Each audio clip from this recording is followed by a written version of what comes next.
विद्यार्थी मित्रों, आज हम कक्षा 9 सामाजिक विज्ञान चैप्टर नंबर 8 जिसका नाम है भारतीय संविधान की रचना और लक्षण। तो सर्वप्रथम हम देखेंगे संविधान की रचना किस प्रकार हुई, उसकी रचना में कितना समय लगा, रचना में कौन कौन से लोग शामिल थे और उसके लक्षण क्या है, इसके बारे में हम अध्ययन करेंगे। तो सर्वप्रथम हम देखें संविधान का अर्थ। संविधान किसे कहते हैं? किसी भी देश को चलाने के लिए बनाए गए नियमों का व्यवस्थित संग्रह देश का संविधान कहलाता है।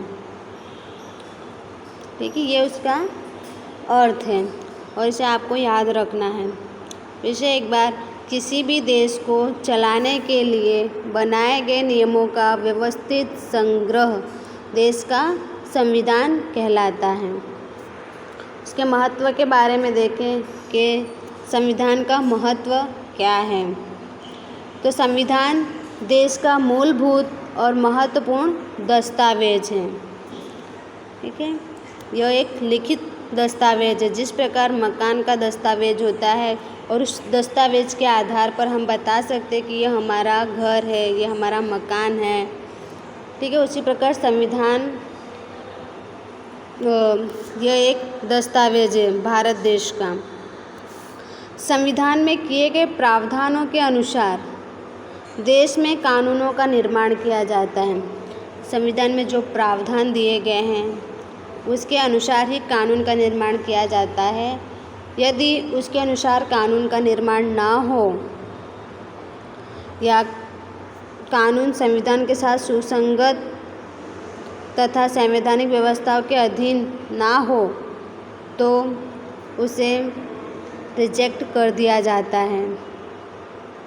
तो इसलिए देश में लागू कानून संविधान के साथ सुसंगत तथा संवैधानिक व्यवस्थाओं के अधीन ही होने चाहिए। संविधान कानून से भी ऊंचा होता है। ठीक है, भारत का जो संविधान है वो भारत के कानून से ऊंचा है, क्योंकि संविधान के आधार पर कानून बनता है, इसलिए संविधान कानून से ऊंचा होता है। संविधान में समय के साथ जैसे जैसे समय बदलता जाता है वैसे वैसे लोगों की आवश्यकताओं, अपेक्षाओं, आकांक्षाओं, इच्छाओं तथा उच्च भावनाओं में भी बदलाव आता है, जिससे संविधान को जीवंत और मूलभूत दस्तावेज कहा जाता है। ठीक है, ये काफ़ी इम्पोर्टेंट क्वेश्चन है कि भारत के संविधान को जीवंत और मूलभूत दस्तावेज क्यों कहा जाता है? क्योंकि संविधान में समय के साथ लोगों की बदलती हुई आवश्यकताओं, अपेक्षाओं, आकांक्षाओं, इच्छाओं तथा उच्च भावना का प्रतिध्वनि होता है। तो इसलिए संविधान को जीवंत और मूलभूत दस्तावेज कहा जाता है। ये उसका महत्व है। आगे के टॉपिक पर हम देखेंगे कि संविधान के निर्माण की प्रक्रिया। संविधान के निर्माण की प्रक्रिया किस प्रकार से हुई? तो स्वतंत्रता प्राप्ति से पूर्व अर्थात भारत आज़ाद हुआ उसके पहले अंग्रेज सरकार द्वारा भारत की स्वतंत्रता के प्रश्नों का निराकरण, प्रश्नों का सॉल्यूशन लाने के लिए 25 मार्च 1946 को 3 सदस्यों की बनी कैबिनेट मिशन को सौंपा गया। 3 सदस्यीय कैबिनेट मिशन यानी उसमें 3 ही सदस्य थे, उनको यह कार्य सौंपा गया। कब सौंपा गया? तो 25 मार्च 1946 को, भारत आज़ाद नहीं हुआ था उसके पहले, जिसने संविधान के निर्माण की रूपरेखा तैयार करने के लिए संविधान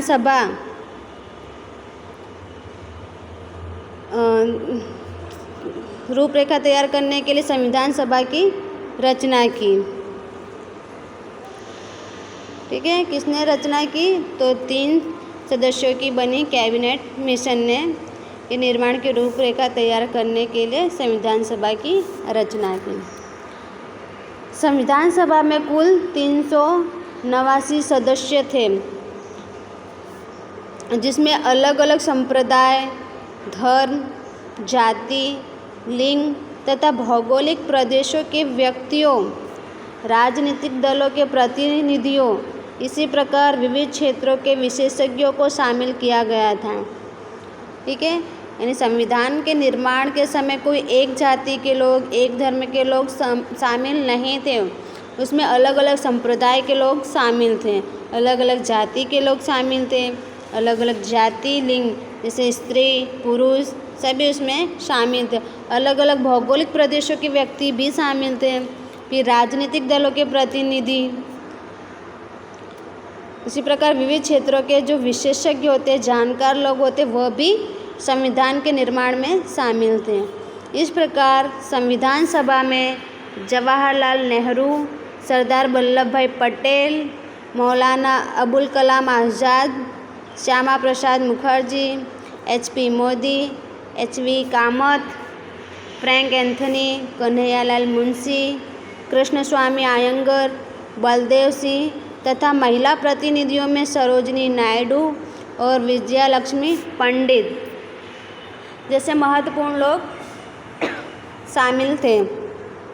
संविधान सभा के अध्यक्ष डॉक्टर राजेंद्र प्रसाद थे।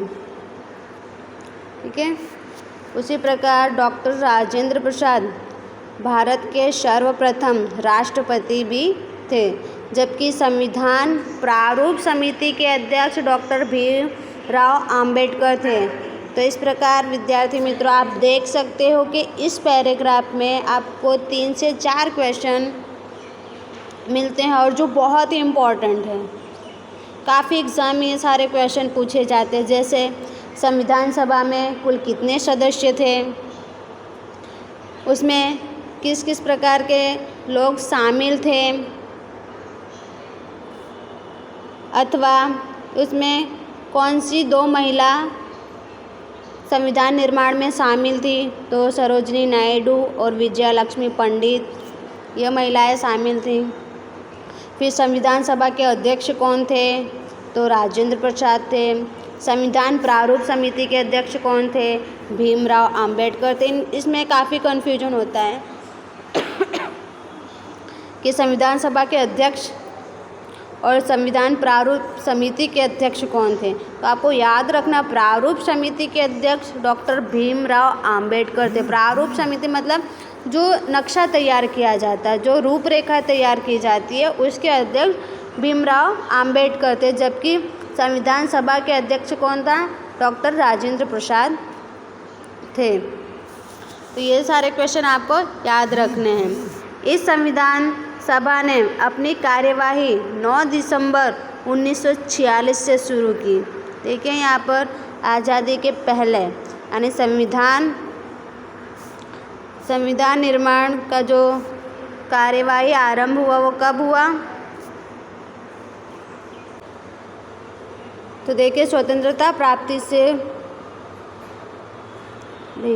इस संविधान सभा ने अपनी कार्यवाही 9 दिसंबर 1946 से शुरू की और इस कार्यवाही को पूरा होने में 2 वर्ष 11 मास तथा 18 दिन लगे।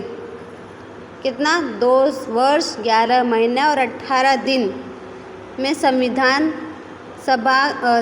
निर्माण का कार्य पूरा हुआ। इस समय दरमियान कुल 166 बैठकें हुई। ठीक है, तो इसमें भी आप देख सकते 3 क्वेश्चन बन रहा है कि संविधान सभा ने अपनी कार्यवाही कब आरंभ की, तो 9 दिसंबर 1946 से शुरू की, आरंभ की। उसको पूरा होने में कितना समय लगा? 2 वर्ष 11 मास तथा 18 दिन लगा। उसमें कुल 166 बैठकें हुई। इस प्रक्रिया में संविधान सभा द्वारा दुनिया के अलग अलग देशों के संविधान के महत्वपूर्ण लक्षणों का अध्ययन तथा उस पर विस्तृत विचार विमर्श कर भारतीय संविधान को अंतिम स्वरूप प्रदान किया गया। यानी भारत के संविधान को पूरा करने के लिए जो विशेषज्ञ थे वो पूरी दुनिया में जो भी देश हैं, ठीक है, उन देशों के संविधान के महत्वपूर्ण लक्षणों का अध्ययन किया, विस्तृत विचार विमर्श किया। उसके बाद भारतीय संविधान को अंतिम स्वरूप प्रदान किया गया। संविधान में प्रथम 295 अनुच्छेद, जिसे आर्टिकल्स भी कहते हैं, ठीक है, यदि 295 आर्टिकल्स पूछा जाए तो इसका मतलब होता है अनुच्छेद, या अनुच्छेद पूछा जाए तो आर्टिकल्स, ठीक है। तो जब संविधान का निर्माण हुआ तो प्रथम 295 अनुच्छेद थे और 8 परिशिष्ट थे। उसके बाद संविधान में सुधार किया गया जिसमें 395 अनुच्छेद हो गए, यानी 100 अनुच्छेद बढ़ गए और एक परिशिष्ट बढ़ा, यानी कुल कितने हो गए? 9 परिशिष्ट। तो 395 अनुच्छेद और 9 परिशिष्ट के साथ संविधान का स्वरूप निश्चित हुआ, ठीक है। यह भी इम्पोर्टेंट क्वेश्चन है कि भारत के संविधान में प्रथम कितने अनुच्छेद और कितने परिशिष्ट थे। तो प्रथम समय में 295 अनुच्छेद और 8 परिशिष्ट थे। सुधार के बाद उसमें 395 अनुच्छेद और 9 परिशिष्ट शामिल हुए, ठीक है। 26 नवंबर 1949 को संविधान सभा ने सर्वसम्मति से संविधान को पारित कर उसे कानूनी स्वरूप प्रदान किया। कब कानूनी स्वरूप प्रदान किया? तो 26 नवंबर, ठीक है, आपको याद रखना है, 26 नवंबर 1949 को सर्वसम्मति से संविधान को पारित कर उसे कानूनी स्वरूप प्रदान किया। जबकि 26 जनवरी 1950 को भारत में संविधान लागू किया गया, ठीक है। यह भी दोनों कन्फ्यूजन वाले क्वेश्चन हैं, एक पारित करना और एक उसे लागू करना, ठीक है। तो पारित कब हुआ? यानी कानूनी तौर पर उसे कब प्रदान किया गया? तो 26 नवंबर 1949 को संविधान सभा ने सर्वसम्मति से संविधान को पारित किया और उसे लागू किया 26 जनवरी 1950 को। इस वजह से 26 जनवरी को प्रजातंत्रात्मक राष्ट्र या गणतंत्र राष्ट्र के रूप में घोषित किया गया और इसीलिए हम 26 जनवरी को गणतंत्र दिवस के रूप में बहुत ही धूमधाम से मनाते हैं, ठीक है। तो 26 जनवरी को क्यों धूमधाम गणतंत्र दिवस के रूप में मनाते हैं? क्योंकि 26 जनवरी 1950 को भारत में संविधान लागू किया गया, ठीक है, यह याद रखना है आपको। भारतीय संविधान में 4 सिंहों की मुखाकृति होती, 4 सिंह वाली, ठीक है, वो मुखाकृति होती है, उसे राष्ट्रीय चिन्ह घोषित किया गया। जबकि सत्यमेव जयते को राष्ट्र सूत्र के रूप में घोषित किया गया है।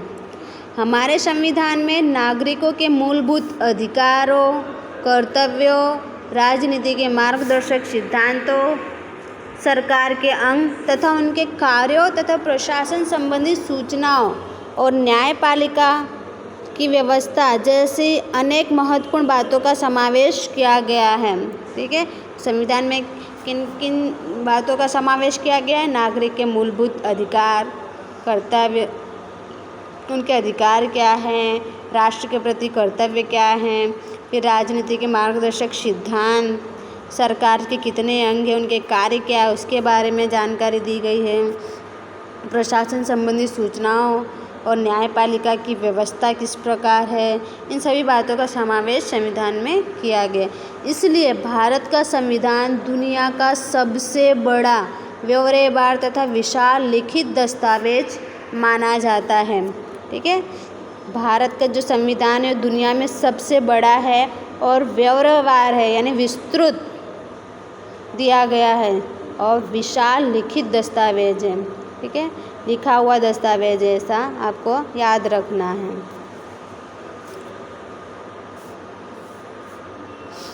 इसके बाद है प्रस्तावना। तो भारत की प्रस्तावना क्या है? तो प्रस्तावना संविधान का प्रारंभिक केंद्रस्थ तथा महत्वपूर्ण तत्व है, ठीक है। जिस प्रकार हिंदी हो या गुजराती सब्जेक्ट हो उसमें आप निबंध लिखते हो तो निबंध के पहले स्टार्टिंग में प्रस्तावना लिखाई जाती है, पॉइंट्स, ठीक है। और उस प्रस्तावना के आधार पर आप पता कर सकते हो कि इस निबंध में किस किस बातों का जिक्र किया गया है। तो इसी प्रकार जो प्रस्तावना है वो संविधान का प्रारंभिक केंद्रस्थ तथा महत्वपूर्ण तत्व है। संविधान की शुरुआत प्रस्तावना से होती है, ठीक है। इस निबंध की शुरुआत प्रस्तावना से होती है, उसी प्रकार संविधान की शुरुआत प्रस्तावना से होती है। प्रस्तावना में दर्शाए गए शब्दों के आधार पर प्रस्तावना को संविधान की आत्मा के समान माना जाता है, ठीक है। तो यह खाली जगह में भी पूछा जा सकता है कि प्रस्तावना को संविधान की खाली जगह के समान माना जाता है, तो क्या माना जाता है? आत्मा के समान। प्रस्तावना को संविधान की आत्मा के समान माना जाता है। प्रस्तावना संविधान की शुरुआत प्रस्तावना से होती है। प्रस्तावना संविधान का प्रारंभिक केंद्रस्थ तथा महत्वपूर्ण तत्व है। तो अब हम प्रस्तावना देखेंगे, भारत की जो प्रस्तावना है उसके बारे में। तो भारत का संविधान, उसकी प्रस्तावना,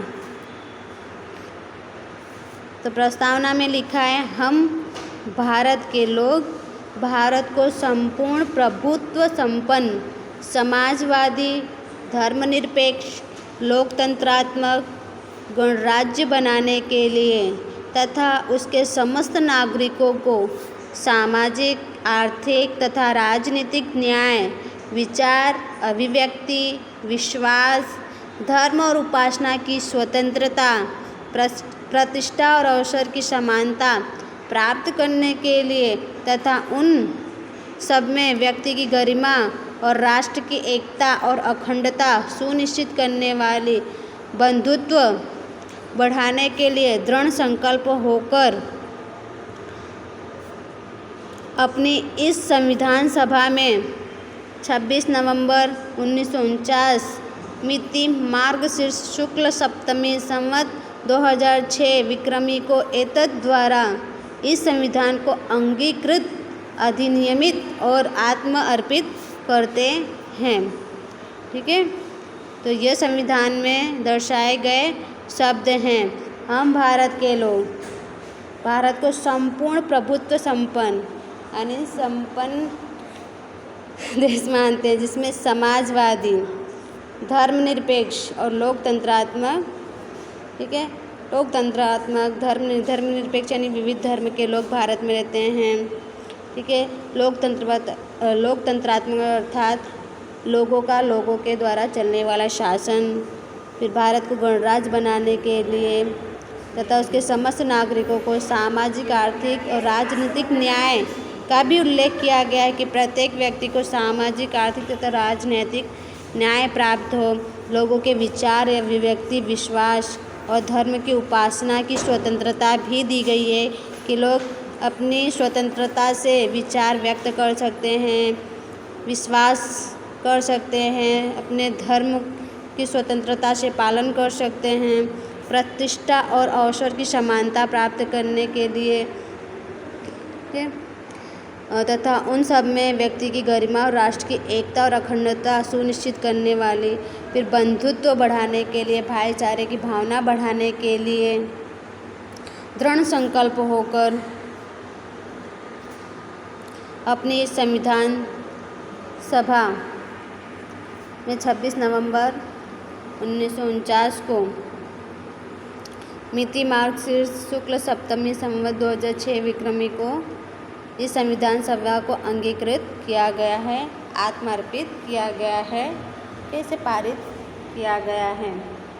तो यह भारत की संविधान की प्रस्तावना है, इसमें दर्शाए गए शब्द दिए गए हैं। 1976 में 42वें संवैधानिक संशोधन के द्वारा भारत की संविधान की प्रस्तावना में सार्वभौम शब्द के बाद समाजवादी, धर्मनिरपेक्ष जैसे शब्द जोड़े गए हैं, ठीक है। जब संविधान की प्रस्तावना का निर्माण हुआ था तब ये शब्द नहीं थे, तो जब 1976 में 42वां संविधान संशोधन हुआ, तब उसमें समाजवादी और धर्मनिरपेक्ष जैसे शब्द जोड़े गए।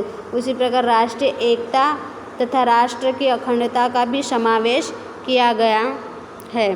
ठीक है, यह भी क्वेश्चन पूछे जाते हैं कि समाजवादी और धर्मनिरपेक्ष शब्द संविधान में कब प्रस्तावना में कब जोड़े गए। तो आपको याद रखना है कि 1976 में हुए 42वें संवैधानिक संशोधन में जोड़ा गया है। राष्ट्रीय एकता और राष्ट्र की अखंडता का समावेश कब किया गया प्रस्तावना में, तो वह भी आपको याद रखना है 1976 में हुए 42वें संवैधानिक संशोधन में। प्रस्तावना में संविधान के मूलभूत उद्देश्यों, आदर्शों तथा सिद्धांतों को महत्व दिया गया है। ठीक है, प्रस्तावना में संविधान के उद्देश्यों के साथ भारत में लोक कल्याणकारी राज्य स्थापित करने की उच्च भावना तथा आदर्शों को सिद्ध करने की इच्छा का स्पष्टीकरण किया गया है। इस प्रकार प्रस्तावना द्वारा संविधान निर्माता की मानसिकता का परिचय प्राप्त होता है। आगे हम देखेंगे प्रस्तावना का महत्व। प्रस्तावना संविधान की आत्मा समान होने के कारण उसका विशेष महत्व है। आगे हमने देखा कि प्रस्तावना वो संविधान की आत्मा के समान है, तो इसलिए वहाँ उसका महत्व भी अधिक है। प्रस्तावना के द्वारा किसी भी कानून के निर्माण तथा उसे समझने और उसका अर्थघटन करने में मार्गदर्शन प्राप्त होता है। ठीक है, यानी प्रस्तावना से किसी भी प्रकार के कानून के निर्माण किया जा सकता है, उसे समझा जा सकता है और उसका अर्थघटन भी कर सकते हैं, और प्रस्तावना के जरिए हम मार्गदर्शन भी प्राप्त कर सकते हैं। प्रस्तावना के जरिए आप संविधान में कौन कौन से नियम, कौन कौन से आदर्श मूल्य व्यक्त किए गए वो हम जान सकते हैं। कानून का उद्देश्य तथा उसके आदर्श, कानून के निर्माण के पीछे संसद की क्या नीति है, यह समझने में प्रस्तावना सहायक होती है। ठीक है, अर्थात कानून का उद्देश्य क्या है, किस उद्देश्य से कानून बनाया गया है। ठीक है, उसमें किस प्रकार की सज़ा दी जाएगी, कौन सा गुनाह करो तो किस प्रकार की सज़ा है, कौन सी कलम है। ठीक है, कानून का उद्देश्य क्या है, उसके आदर्श, कानून के निर्माण के पीछे संसद की क्या नीति है, यह सब समझने में प्रस्तावना सहायक होती है। किस प्रकार की समस्याओं के समाधान के लिए कानूनों का निर्माण किया जाता है, इसका स्पष्ट निर्देश हमें प्रस्तावना से प्राप्त होता है। यानी कौन सी समस्या है और उसका समाधान क्या है। ठीक है, तो उस समाधान के लिए कानूनों का निर्माण किया जाता है, इसका स्पष्ट निर्देश प्रस्तावना से प्राप्त होता है। इस प्रकार प्रस्तावना संविधान का सार है। ठीक है, यानी संविधान में जो कुछ भी दर्शाया गया वो हमें प्रस्तावना से उसके बारे में जानकारी प्राप्त हो सकती है। कानून के किसी भाग या जानकारी में कोई अस्पष्टता या विसंगति उत्पन्न हो, कानून का उद्देश्य स्पष्ट ना होता हो, तो उस समय प्रस्तावना कानून को समझने तथा उसका अर्थघटन करने में सहायक सिद्ध होती है। इस प्रकार संविधान में समाहित प्रावधानों को समझने में प्रस्तावना एक दिशा सूचक यंत्र की भूमिका निभाता है। तो इस प्रकार विद्यार्थी मित्रों, हमने देखा कि प्रस्तावना राष्ट्र की एकता, अखंडता तथा नागरिकों के बीच भाईचारे की महान भावनाओं और आदर्शों का प्रतिबिंब है। प्रस्तावना उच्च आदर्शों और उद्देश्यों की रीढ़ के समान है। ठीक है, तो यह भी पूछा जा सकता है कि प्रस्तावना उच्च आदर्शों और उद्देश्यों की खाली जगह के समान है, तो क्या है, रीढ़ के समान है। ठीक है, तो इस तरह प्रस्तावना का यहाँ पर महत्व दर्शाया गया है। अब आगे के वीडियो, यहाँ पर ये वीडियो पूरा होता है, नेक्स्ट वीडियो बनाएंगे। ठीक है, धन्यवाद।